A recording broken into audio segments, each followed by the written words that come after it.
Halo semua, apa kabar? Semoga kita semua selalu diberikan kesehatan. Perkenalkan, kami dari kelompok 3, kelas D, Universitas Merdeka Malang. Pada kesempatan kali ini, kami akan membahas mengenai token ekonomi yang terdapat pada materi modifikasi perilaku. Adapun anggota kelompok kami yaitu Faustino Febri Darmawan, Ages Febrian Putra Kusuma, Haditya Dwi Saputra Wiono, Dimas Ibnu Akbar, Niluh Putu Daniaratri, Kiki Rusita Cahyani, dan Maudi Awanda Saputri. Baiklah, langsung saja kita mulai ke materi. Yang pertama ada pengertian token ekonomi. Token ekonomi merupakan suatu wujud modifikasi perilaku yang dirancang untuk meningkatkan perilaku yang diinginkan dan mengurangi perilaku yang tidak diinginkan dengan pemakaian token. Martin menjelaskan bahwa token ekonomi adalah sebuah program behavioral. Individu dapat memperoleh token untuk beragam perilaku yang diinginkan dan dapat menukarkan penanda atau token tersebut demi memperoleh penguat pendukung. Selanjutnya ada teknis penerapan. Dalam teknis penerapan yang pertama itu adalah mengidentifikasi target perilaku. Langkah pertama yang harus dilakukan adalah mengidentifikasi dan menentukan serta mendefinisikan perilaku yang diinginkan yang akan diperkuat dalam program. Jadi target perilakunya harus jelas agar program tersebut nantinya berhasil. Langkah yang kedua dalam teknis penerapan yaitu ada mengidentifikasi item untuk digunakan sebagai token.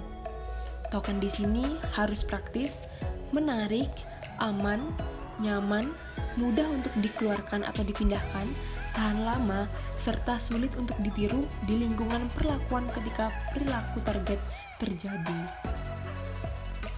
Langkah yang selanjutnya yaitu mengidentifikasi penguat cadangan. Keefektifan token sebagai penguat yang dikondisikan karena memang dipasangkan dengan penguat cadangan. Oleh karena itu, efektivitas token ekonomi tergantung pada penguat cadangan. Contoh dari penguat cadangan itu seperti makanan atau minuman, mainan atau benda, bermain, serta menonton. Langkah selanjutnya yaitu ada membuat jadwal penguatan yang tepat. Sebelum ekonomi token diimplementasikan, harus menentukan jadwal penguatan terlebih dahulu untuk pengiriman token agar perilaku target terjadi secara lebih teratur sehingga subjek dapat menukarnya dengan cadangan penguat secara teratur. Selanjutnya, menetapkan nilai tukar token. Token bisa ditukar dengan penguat cadangan. Item yang lebih kecil ditukar dengan token yang lebih sedikit dan lebih besar item untuk lebih banyak atau lebih besar token. Selain itu, harus menentukan token maksimum yang bisa diperoleh. Kemudian ada menetapkan waktu dan tempat untuk bertukar token. Waktu dan tempat pertukaran telah direncanakan di awal dan disepakati sehingga subjek bisa menukarkan token untuk penguat cadangan secara berkala. Materi selanjutnya dalam token ekonomi yaitu ada faktor yang mempengaruhi token ekonomi. Yang pertama ada hindari penundaan. Pemberian token dilakukan seketika setelah perilaku sasaran muncul. Berikan token secara konsisten. Pemberian token yang secara terus-menerus dan konsisten ini akan mempercepat peningkatan perilaku sasaran. Lalu persyaratannya hendaknya jelas. Aturan yang diterapkan harus jelas dan mudah untuk diikuti. Kemudian pilih pengukuh. Pengukuh adalah hadiah. Pilih pengukuh yang kualitasnya memadai. Faktor yang selanjutnya yaitu kelancaran pengadaan pengukuhan idaman. Perlu persetujuan berbagai pihak agar tidak mengganggu pelaksanaan program yang menyertainya. Kemudian perlu latihan bagi pelaksana, karena program token ekonomi sering membutuhkan bantuan dalam pelaksanaannya. Faktor yang terakhir adalah perlu adanya pencatatan. Selain untuk pertanggungjawaban, juga untuk mendeteksi keberhasilan program. Kemudian ada prinsip-prinsip token ekonomi. Terdapat 5 prinsip dalam token ekonomi. Yang pertama ada penguatan atau reinforcement.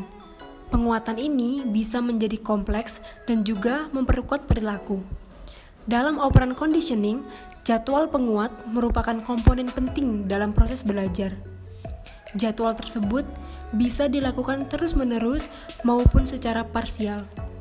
Penguat parsial dapat dibagi menjadi 4, yaitu rasio jadwal tetap, rasio jadwal variabel, interval jadwal tetap, dan juga interval jadwal. Kemudian prinsip yang kedua adalah hukuman atau punishment. Konsekuensi menurunkan probabilitas suatu perilaku yang menyebabkan tingkah laku berkurang atau dihapuskan. Prinsip token ekonomi yang ketiga yaitu generalisasi. Memberikan respon terhadap stimulus untuk memberikan respon yang sama terhadap stimulus yang serupa. Kemudian prinsip token ekonomi yang keempat ada diskriminasi, di mana merespon stimulus tertentu dan tidak merespon stimulus lainnya. Prinsip token ekonomi yang terakhir adalah pemunahan. Terjadi jika respon yang sebelumnya diperkuat tidak lagi diperkuat dan responnya sudah berkurang. Berikut ini adalah beberapa kelebihan dari token ekonomi. Yang pertama, membantu anak yang memiliki gangguan fisik ketika belajar di kelas. Selanjutnya, menangani anak-anak dengan masalah antisosial, menurunkan tingkat absen, dan meningkatkan performa akademik, mengurangi perilaku agresif anak, dan yang terakhir, mengelola perilaku anak dalam keluarga. Terdapat beberapa kelemahan dari token ekonomi, yaitu membutuhkan waktu yang cukup lama, kurangnya pembentukan motivasi intrinsik karena token merupakan dorongan dari luar diri, dibutuhkan dana lebih banyak untuk penyedia, pengukuh, pendukung, atau backup reinforce. Adanya beberapa hambatan dari orang yang memberikan dan menerima token. Sekian presentasi dari kelompok kami ucapkan terima kasih.